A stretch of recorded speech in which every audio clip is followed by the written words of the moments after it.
Segredos e reviravoltas chocantes. A vida de Robin Gibb. Investigações do FBI. Tentativa de assassinato. Vício e escândalos de uma estrela do pop em busca da redenção. Robin Gibb era inconfundível. A sua presença ao cantar ao lado de seus irmãos, usando seus icônicos óculos de cristal azul e sua voz única, realmente cativava a todos. No entanto, como em muitas trajetórias de sucesso, tanto coisas positivas quanto negativas foram trazidas à sua vida. O encanto do palco também trouxe consigo tentações, e Robin acabou se entregando aos atrativos do vício e também às relações conturbadas com as mulheres. No dia 22 de dezembro de 1949, a maternidade Jane Kruckle, situada na pitoresca cidade de Douglas, na ilha de Man, testemunhou o nascimento de um talento que viria a brilhar intensamente na cena musical. Robin Hugh Gibb. Ele veio ao mundo como gêmeo fraterno de Maurice Gibb, tendo a honra de ser o irmão mais velho por uma diferença de apenas alguns preciosos minutos. Barbara Gibb, nascida Paz, e Hugh Gibb orgulhosamente deram as boas-vindas ao novo capítulo de suas vidas. No contexto dessa família musicalmente inclinada, Robin se juntou a seus irmãos, incluindo Barry e Andy, além da sua irmã Leslie, mas o destino da família Gibb estava prestes a tomar um rumo decididamente audacioso. Após os desafios e turbulências dos anos da Segunda Guerra Mundial, a família tomou uma decisão ousada: embarcar em uma jornada em busca de um recomeço na vibrante cidade industrial de Manchester, na Inglaterra. Manchester não era apenas uma cidade marcada pelo declínio industrial. Era um caldeirão fervilhante de criatividade e possibilidades. E nesse cenário, os jovens irmãos Gibb começaram a trilhar o seu caminho na música. Era o início de uma jornada que não apenas mudaria as suas próprias vidas, mas também deixaria uma marca na história da música, um legado que perdura até os dias de hoje. Assim que chegaram a Manchester em 1955, os irmãos Gibb rapidamente deram vida a uma nova aventura musical, como os Rattlesnakes, com Barry empunhando a guitarra e assumindo os vocais principais. Robin e Maurice compartilhavam os holofotes com seus vocais distintos. A banda contava também com Paul Frost na bateria e Kenny Rocks no contrabaixo, formando o quinteto que estava pronto para conquistar os palcos dos teatros locais. Eram jovens aspirantes a músicos, ansiosos para mergulhar de cabeça na cena musical de Manchester. As suas influências eram um caldeirão de talento, inspiradas por artistas populares da época, como por exemplo Everly Brothers, o carismático Cliff Richard e também o talentoso Paul Anka. Essas influências musicais serviam como alicerce para a jornada musical dos irmãos Gibb. A música era muito mais do que uma paixão para eles. Era uma força que os impulsionava, uma chama que ardia incessantemente. No entanto, a trajetória dos irmãos Gibb era como uma trilha sinuosa, repleta de desafios e bastante obstáculos. Durante a sua infância, o caminho dos irmãos foi marcado por episódios turbulentos, incluindo pequenos furtos e até mesmo incêndios criminosos. A busca por identidade e propósito os levou a explorar diversos caminhos, nem sempre seguindo o caminho convencional. Em meio a essas jornadas pessoais, a família Gibb recebeu um chamado das autoridades locais para repensar o seu futuro, a possibilidade de recomeçar em um novo país, mas especificamente na Austrália. Começou então a ganhar força essa possibilidade como uma alternativa séria. A mudança, embora repleta de incertezas, abriria uma nova página na história dos irmãos Gibb, moldando o curso de suas vidas de maneira única e surpreendente. Barry explica sobre a mudança de país e problemas com a lei em uma entrevista mais tarde. Ele disse o seguinte: "Nós criamos um monte de problemas. Nós infringimos a lei tanto quanto podíamos. Nós brincamos com fogo, queimamos um monte de lugares, todos vazios, exceto na vez em que Robin colocou fogo na loja de alguém. Até que um grande amigo policial entrou em contato e disse ao meu pai: 'Olha, se quiser evitar que seus filhos vão para o reformatório escolar, mude-se para a Austrália.'" Bom, então em agosto de 1958, os irmãos Gibb iniciaram uma jornada que mudaria suas vidas para sempre. Com a coragem que só a busca por um novo começo pode trazer, a família partiu rumo à Austrália. A nova vida em Redcliffe foi uma verdadeira imersão na cena musical local. Determinados a fazer o que amavam e a ganhar a vida através disso, eles se lançaram no mundo da música. A energia e a paixão que eles trouxeram para o palco não passaram despercebidos pelos olhos atentos de dois visionários da indústria musical local, Bill Good e Bill Gates, nomes que ecoaram na história da música, assim como os próprios Bee Gees. Bill Gates, cuja visão ultrapassava o seu tempo, teve um papel fundamental no curso dos acontecimentos. Ele chamou o grupo de Bee Gees, uma abreviação que rapidamente se transformaria no icônico nome Bee Gees, embora esse nome não seja uma referência direta aos irmãos Gibb. Como muitos acreditavam, ele logo se tornou sinônimo de sucesso e criatividade em ascensão.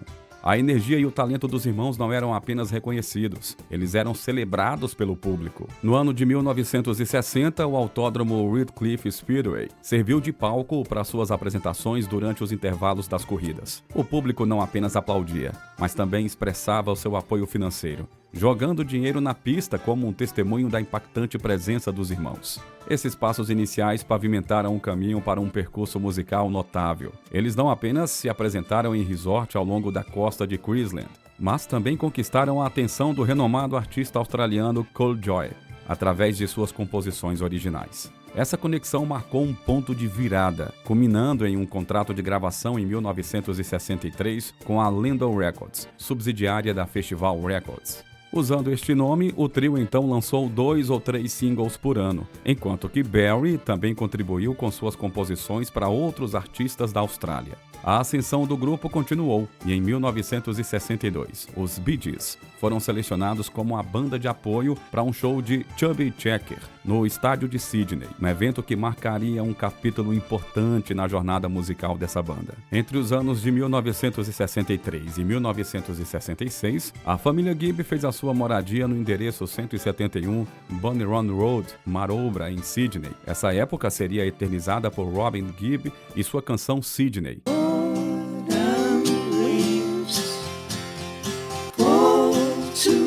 Um retrato da experiência dos irmãos vivendo nessa cidade. A música foi posteriormente incluída em seu álbum póstumo intitulado Phoebe Stick Catherine's Drive. Tragicamente, a casa onde residiram foi demolida no ano de 2016, mas a sua memória e influência na trajetória dos Bee Gees permanecem vivas. Nos anos 60, a jornada musical dos irmãos Gibb começou a ganhar força. Um modesto sucesso com a música Wine and Woman sinalizou o início de sua incursão na indústria musical. What shall I do? What shall I do? What shall I do? Esse primeiro vislumbre de reconhecimento levou ao lançamento do álbum inaugural do grupo, intitulado The Bee Gees Single and Play Barry Gibb Songs. No entanto, apesar dos seus esforços, o álbum não alcançou o sucesso comercial desejado, levando a gravadora Festival Records a considerar a possibilidade de abandonar o grupo. Porém, a história dos Bee Gees estava prestes a dar uma guinada crucial.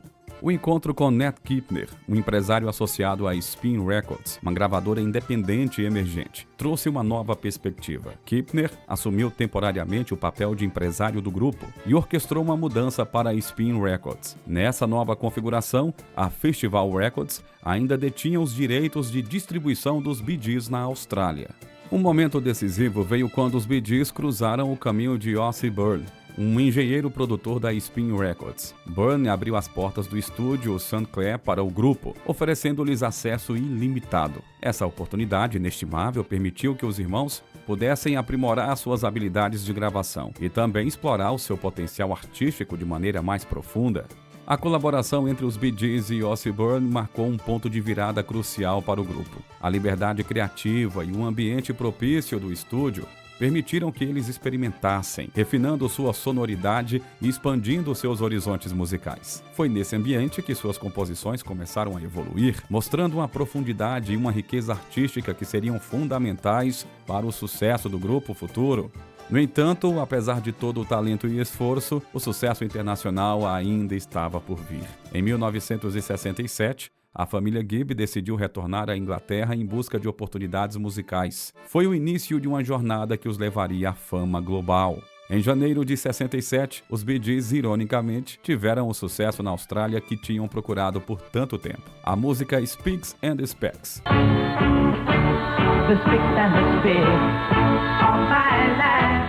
Uma das várias canções gravadas no estúdio de Ossie Byrne, foi lançada como um compacto em setembro de 1966 e se tornou um sucesso em todo o país. Examinando a sua carreira australiana, Robin destacou em uma entrevista o seguinte: "Nós nunca conseguimos o real estrelato, considerando como os Bee Gees eram tratados na época. Se tivéssemos conseguido algum na nossa carreira profissional, poderíamos até ter ficado. Mas do modo que éramos tratados, o único remédio para os Bee Gees era deixar a Austrália.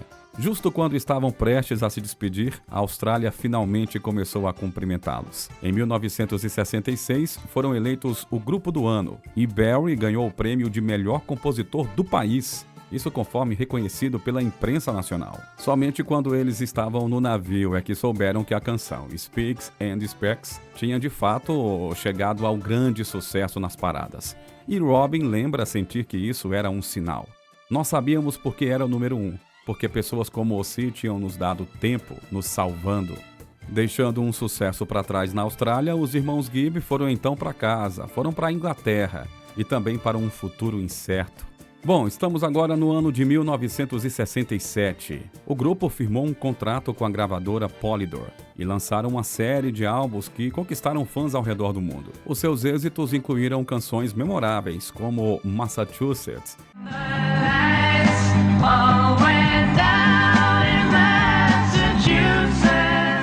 e To Love Somebody. To love somebody. To love somebody.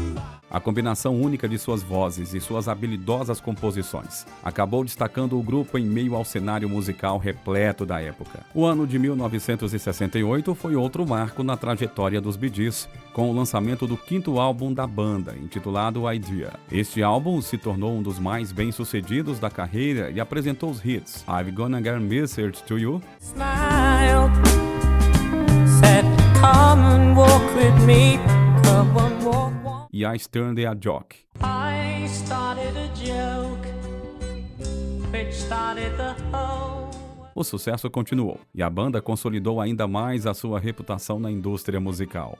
Bom, mas infelizmente, durante o lançamento do álbum Odessa, em 1969, vários problemas começaram a surgir dentro do grupo. Naquele ano, Robin queria mais destaque no grupo, mas não conseguiu o espaço que ele tanto desejava. Isso levou a uma briga e, consequentemente, à separação do grupo. Robin tomou a decisão de começar sua carreira solo, e ele teve sucesso ao lançar o single Saved by the Bell, que chegou ao topo das paradas de sucesso.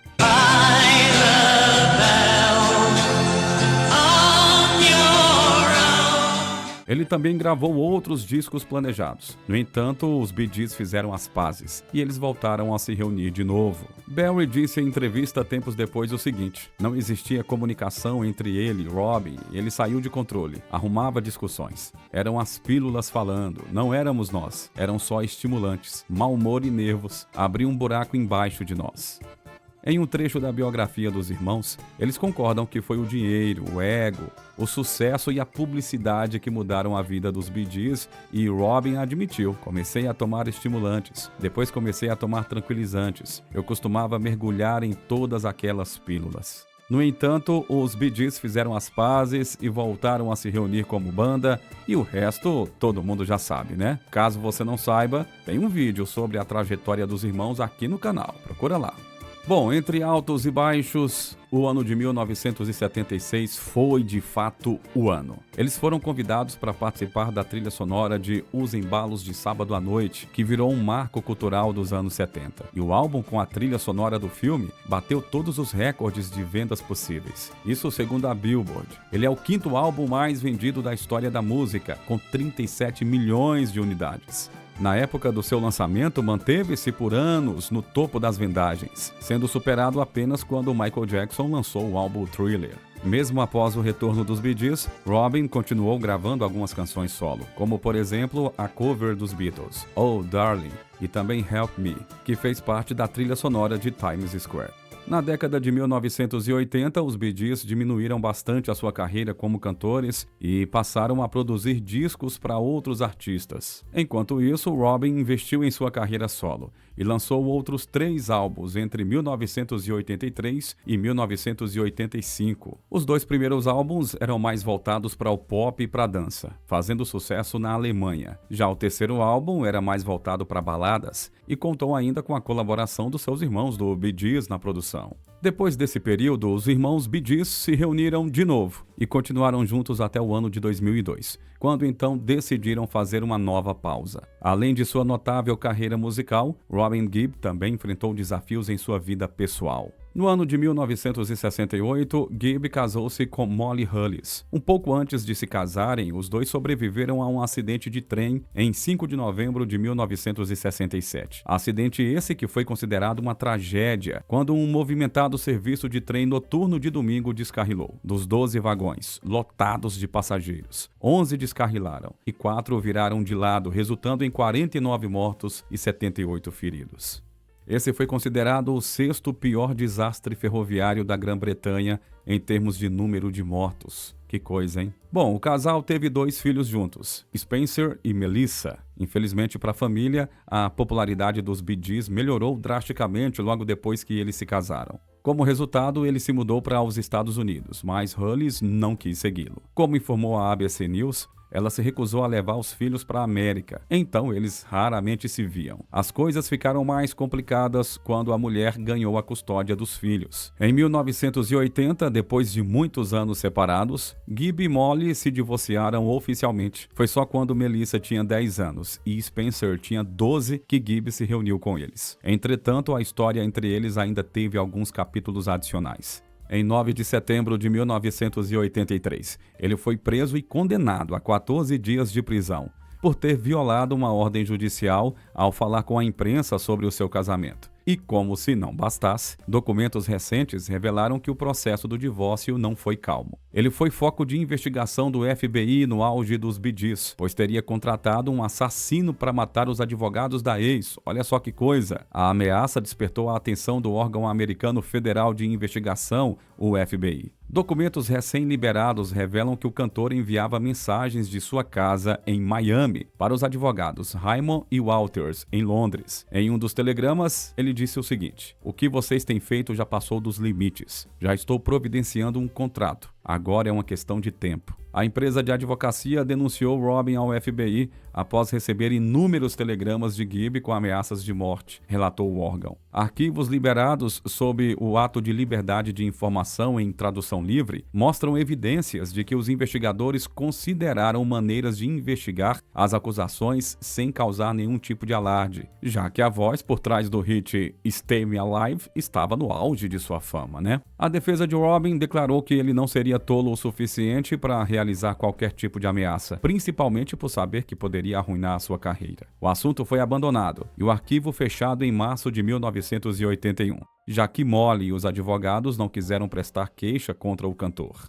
Durante sua vida, Robin Gibb também teve outros relacionamentos amorosos. Em 1985, ele se casou com Duina Murphy, sendo assim ela sua segunda esposa. Duina Murphy, uma artista, escritora e também sacerdotisa druida. Murphy, que dirigia uma fábrica de puffs no Reino Unido, conheceu Gibb em 1980 graças ao seu primo. Eles deram as boas-vindas ao seu único filho juntos, Robin John, em 1983, apenas 2 anos antes de se casarem. Para muitos, Gibb e Murphy eram um exemplo de família muito moderna, pois tinham almas artísticas e tinham também a mente muito aberta. Murphy disse uma vez que ela e Robin se conheceram procurando uma casa juntos. Eles finalmente perceberam que tinham muito em comum, incluindo interesses compartilhados em história, mitologia e prédios antigos. Nos anos 90, o relacionamento deles ganhou algumas manchetes depois que Robin Gibb apontou que sua esposa era lésbica, e ele adorou. Anos depois, Duina disse que sua vida anterior foi meio selvagem, comentando que ela deixou seu estágio experimental no passado. Gibb também confessou que, na verdade, ele e Murphy tinham um relacionamento muito conservador,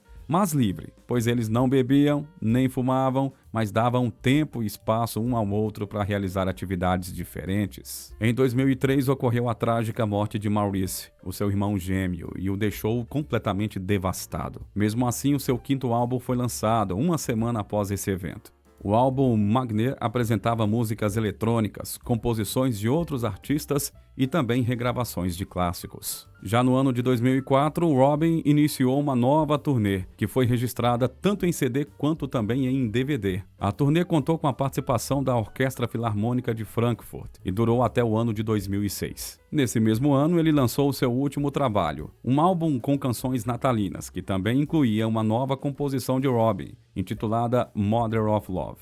Só que como ele sempre foi um homem de muitas mulheres, como ele próprio se auto-intitulava, aos 50 anos de idade, ele começou um caso com a sua governanta de 25 anos, Claire Young, que 8 anos depois gerou seu quarto filho, uma menina batizada como Snow Evelyn. Bom, pouco tempo depois do nascimento de Snow, Gibb foi questionado sobre a menina. Embora ele não tenha compartilhado muitos detalhes sobre ela, ele disse que a nova vida foi enviada do céu e que era uma bênção. O forte amor de Claire pelo músico ficou conhecido na imprensa, mas ele, por sua vez, teria deixado claro ao amante que não iria abandonar a mulher. Durante o casamento, Duina fez uma declaração que ficou famosa, ao afirmar que os dois tinham um relacionamento aberto. Robin teve aventuras com amigas minhas, e ele fala sobre isso. Mas eu sou, acima de tudo, sua melhor amiga, assim como a sua mulher e amante, e tenho certeza de que ficaremos sempre juntos. A história da quarta filha do ex-Bee Gees também rendeu capítulos extras, por conta de pensão alimentícia, veja só você. De acordo com o jornal Mail Online, houve uma briga judicial que durou quase um ano. O cantor já teria pago o valor de 4 milhões de dólares para a ex-amante, para a assistência de Snow Robin, que na época tinha apenas 3 anos. No dia 14 de agosto de 2010, enquanto fazia uma apresentação na Bélgica, Gibb começou a sentir dores abdominais. Isso levou a uma série de eventos, culminando em uma cirurgia de emergência, que foi realizada no dia 18 de agosto de 2010, em um hospital de Oxford. Felizmente, Gibb se recuperou da cirurgia e logo voltou a se apresentar, fazendo shows na Nova Zelândia e também na Austrália. Em 2011, ele teve que cancelar uma nova turnê que inclusive tinha agenda aqui no Brasil devido aos mesmos problemas de saúde que o afetavam. Em novembro de 2011, veio à tona então uma notícia preocupante. O jornal Daily Mirror divulgou que Robin estava lidando com um câncer de fígado e que ele já estava ciente do diagnóstico desde o início daquele ano. No entanto, ele escolheu manter essa informação em sigilo da mídia, para não causar preocupações entre os fãs. Contudo, o final de abril de 2012 trouxe consigo novos desafios. Robin contraiu pneumonia, mergulhando-o em um estado de coma, embora tenha emergido desse coma algumas semanas mais tarde.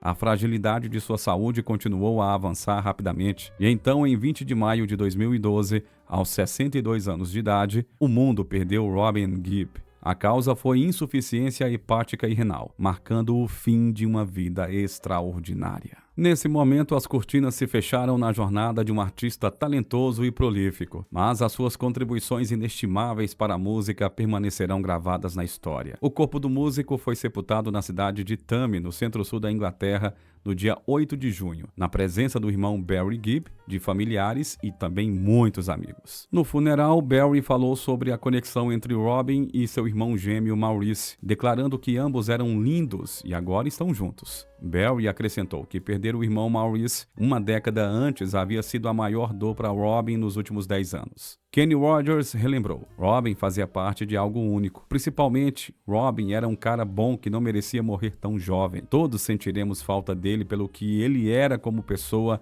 e pelo que trouxe para a música. A vida de Robin Gibb, marcada por uma carreira musical brilhante e desafios de saúde, deixou uma marca significativa no mundo da música. A sua paixão, talento e resiliência continuam a inspirar fãs e também vários artistas ao redor do mundo. A sua jornada é uma lembrança de que, mesmo diante das adversidades, a música tem o poder de transcender e também de tocar os corações de maneira profunda e duradoura.